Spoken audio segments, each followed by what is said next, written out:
¿Sabes qué? This is Rafael Larraenza.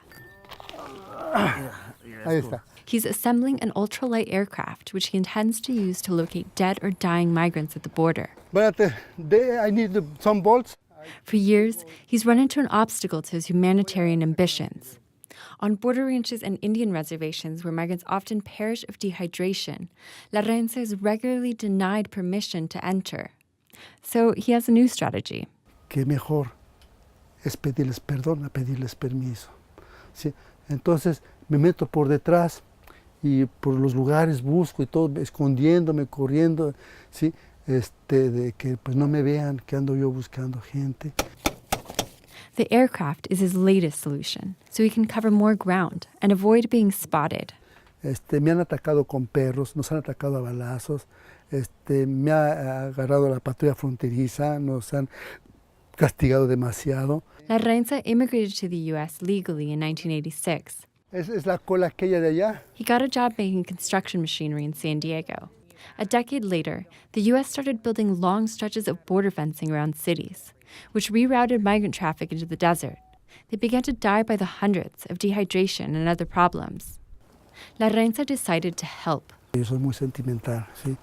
Entonces, cuando yo me entrego.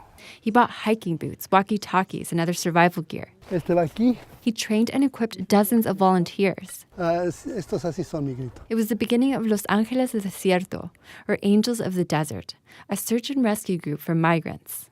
He says he chose the name Angels because of something a dying old woman said after he carried her out of the desert. Ay, son unos ángeles.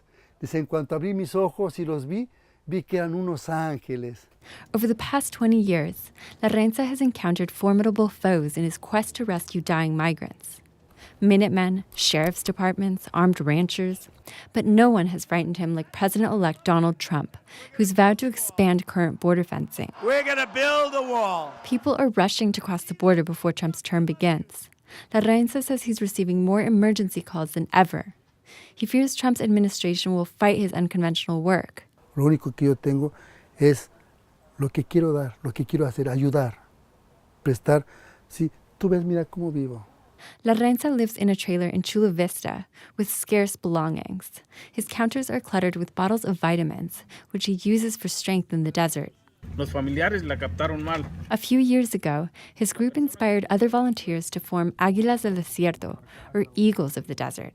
It's run by Eli Ortiz, a man whose dead brother Larraenza helped locate in the Arizona desert. The two groups splintered because of different philosophies.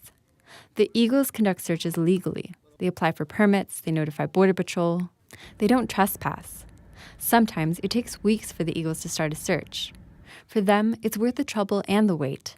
They don't want to burn bridges.